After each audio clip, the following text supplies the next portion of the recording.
बिहार चुनाव के अलावा एक और चुनाव पर पूरी दुनिया की नजर थी, न्यूयॉर्क का मेयर चुनाव। बिहार के नतीजे तो 14 को आएंगे, लेकिन न्यूयॉर्क के मेयर के चुनाव का नतीजा आ चुका है। नफरत को राजनीति का धर्म बनाने वालों के मुंह पर न्यूयॉर्क की जनता ने ऐसा तमाचा जड़ा है जिसने 100 साल का इतिहास बदल डाला है। देख ले दीदा फाड़ के नेहरू को दिन रात गाली बकने वाले नारंगी टपोरिए न्यूयॉर्क के नए मेयर ने उन्हें सलामी पेश की। Standing before you, I think of the words of Jawaharlal Nehru. चुल्लू भर पानी में डूब मरे वो गंदे लोग, मुसलमानों का जिक्र आते ही जिनके नथुने फड़फड़ाने लगते हैं। 50 लाख ईसाइयों और 12 लाख यहूदियों के शहर न्यूयॉर्क ने कुल 7.5 लाख की आबादी से आने वाले जोहरान ममदानी को अपना नया विधाता चुना है।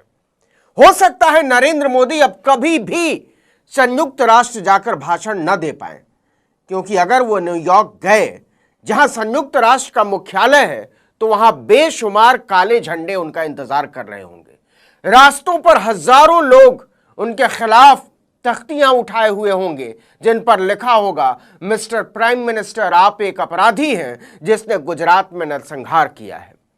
और भी बहुत कुछ जिसका अंदाजा अभी से लगाया जा सकता है।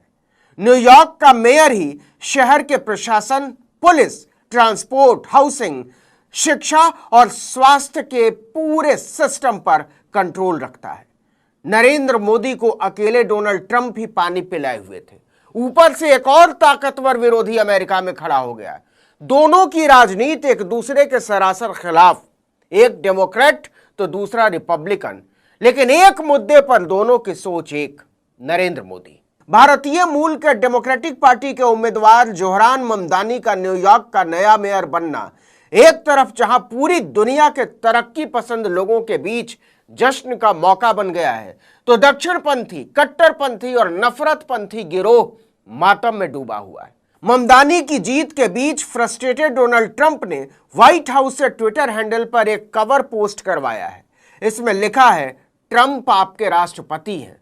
ममदानी की जीत ने जितना ट्रंप को भौचक्का किया है, उससे कहीं ज्यादा नरेंद्र मोदी और उनके चेलों के लिए यह परेशान करने वाला है। ऐसा नहीं है कि केवल मेयर चुनाव के दौरान ही ममदानी ने मोदी पर हमले किए हों, वो बरसों से नरेंद्र मोदी के कट्टर आलोचक रहे हैं। मार्च 2020 में गुजरात दंगों को लेकर उन्होंने कहा था कि मोदी ने गुजरात में मुसलमानों का सामूहिक नरसंहार आयोजित किया।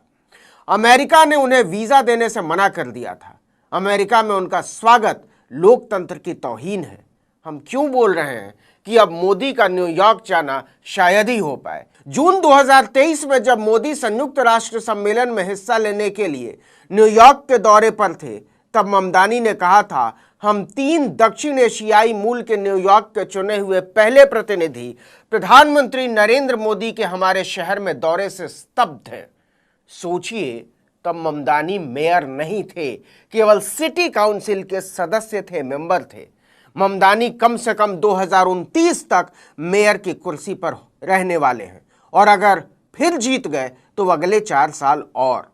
कहा तो यहां तक जाता है कि ममदानी आने वाले वर्षों में अमेरिकी राष्ट्रपति पद के दावेदार हो सकते हैं, और यह मोदी छाप भाजपा के लिए और मुश्किलें पैदा करेगा। 2020 में किसान आंदोलन के दौरान ममदानी ने कहा था, मोदी सरकार ने किसानों की कमर तोड़ दी है। अब किसानों को निजी कंपनियों को अपना उत्पाद सीधे बेचना पड़ेगा, जो छोटे किसानों को नुकसान पहुंचाएगा। मई 2021 में कोविड संकट के दौरान ममदानी ने मोदी पर हमला बोलते हुए कहा था, यह प्राकृतिक आपदा कम, मोदी और बीजेपी के असफल नेतृत्व से पैदा हुआ संकट ज्यादा है।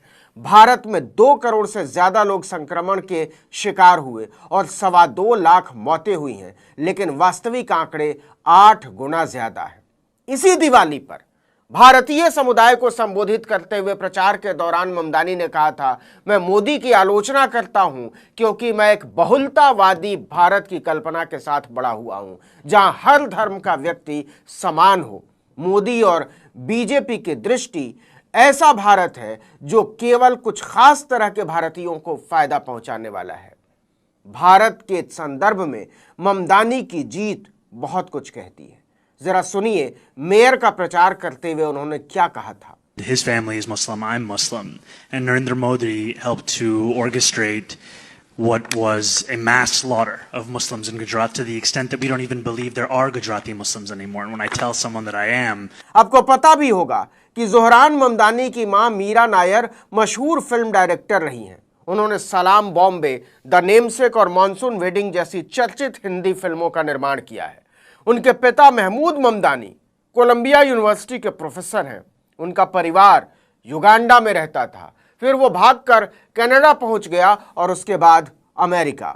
ममदानी के चुनावी बयानों को भारत में भारी लोकप्रियता मिली, इसीलिए ममदानी की यह जीत मोदी को बहुत चुभने वाली है, इतनी ज्यादा कि पूछिए मत। न्यूयॉर्क सिटी को अमेरिका का दिल कहा जाता है। वहां का मेयर होना सिर्फ एक शहर का मुखिया होना नहीं है, बल्कि ये अमेरिका की सबसे प्रभावशाली राजनीतिक कुर्सियों में से एक पर बैठने जैसा है। इसी शहर में संयुक्त राष्ट्र का मुख्यालय है। न्यूयॉर्क टाइम्स और ब्लूमबर्ग जैसे प्रसिद्ध मीडिया संस्थान हैं। दुनिया का सबसे बड़ा शेयर बाजार वॉल स्ट्रीट इसी शहर में है। कोलंबिया और कॉर्नेल जैसे विश्वविख्यात विश्वविद्यालय हैं। दुनिया के 180 देशों के लोग इस शहर में रहते हैं। यहाँ 200 से ज्यादा भाषाएं और बोलियां बोली जाती हैं। इस लिहाज से ये संसार का सबसे ज्यादा विविधता वाला शहर है। इसके साथ ही रिहाइश के लिहाज से यह दुनिया का सबसे महंगा शहर भी है। यही वजह है कि इस चुनाव पर दुनिया भर की निगाहें टिकी हुई थी।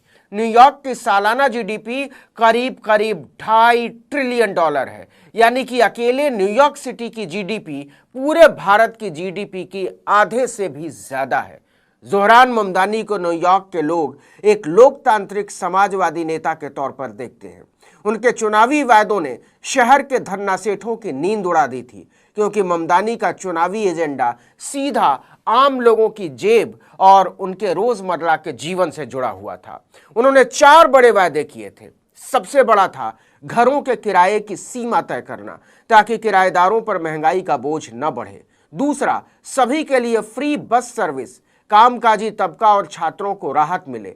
तीसरा, सरकारी किराना दुकानें खोलना, ताकि जरूरी चीजें किफायती कीमत पर मिल सकें। और चौथा, बच्चों के लिए मुफ्त डे केयर की सुविधा, जिससे कामकाजी परिवारों को राहत मिले।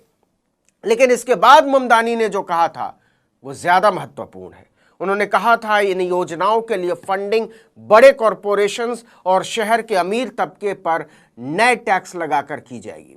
उनका अनुमान है कि इससे करीब $9 अरब जुटाए जा सकते हैं। इसका ऐसा असर हुआ कि जब जून में उन्होंने डेमोक्रेटिक प्राइमरी जीती तो वॉल स्ट्रीट में चिंता बढ़ गई। कई कारोबारियों ने तो शहर छोड़ने की धमकी तक दे दी। कुछ बिजनेसमैन ने कहा था कि न्यूयॉर्क का बर्बाद होने से बस एक कदम दूर है, लेकिन उनकी इस सोच ने उन्हें महंगाई और मुश्किलों से त्रस्त न्यूयॉर्क की आम जनता का चहेता बना दिया। ममदानी डेमोक्रेटिक पार्टी के वामपंथी धड़े डीएसए से जुड़े हैं। यह गुट बड़ी कंपनियों, अरबपतियों और डेमोक्रेटिक पार्टी की पारंपरिक नीतियों का विरोधी है।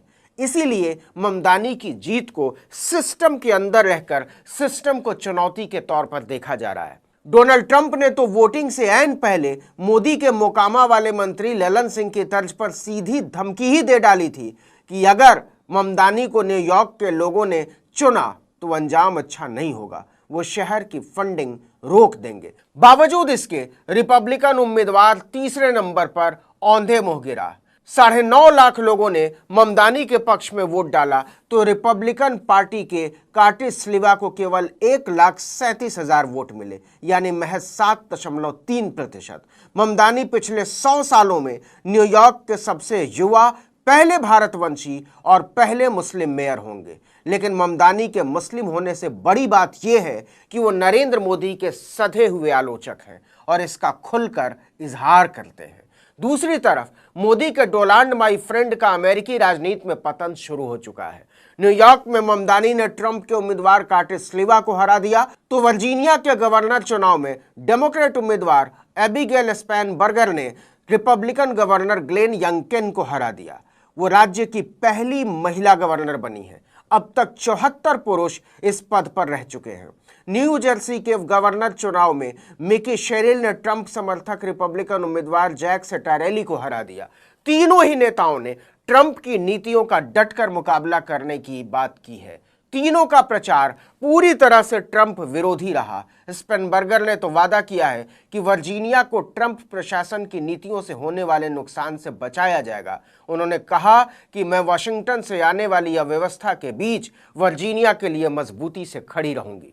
इन नतीजों का गहरा असर भारत पर पड़ने वाला है। पहले तो मोदी केवल डोनाल्ड ट्रंप से ही जान छुड़ाकर भागते थे, अब उन्हें ममदानी से भी नजरें चुरानी होंगी। लेकिन नफरत और उन्माद के खिलाफ आवाज उठाने वालों के लिए ममदानी की जीत उम्मीद और आश्वस्ति लेकर आई है। इस वीडियो में इतना ही, लेकिन अगर आपने आर्टिकल 19 इंडिया को अब तक सब्सक्राइब नहीं किया तो फौरन कर दीजिए, बेल आइकॉन दबाइए, घंटी जैसी आकृति लाइक कीजिए और कमेंट करके बताइए हमारा वीडियो आपको कैसा लगा। हमारा ट्विटर हैंडल है article19_India और मेरा ट्विटर हैंडल है नवीन जर्नलिस्ट। वीडियो देखने का शुक्रिया। चैनल को सब्सक्राइब करें और देखते रहें। खानसा न्यूज़ लॉन्चर।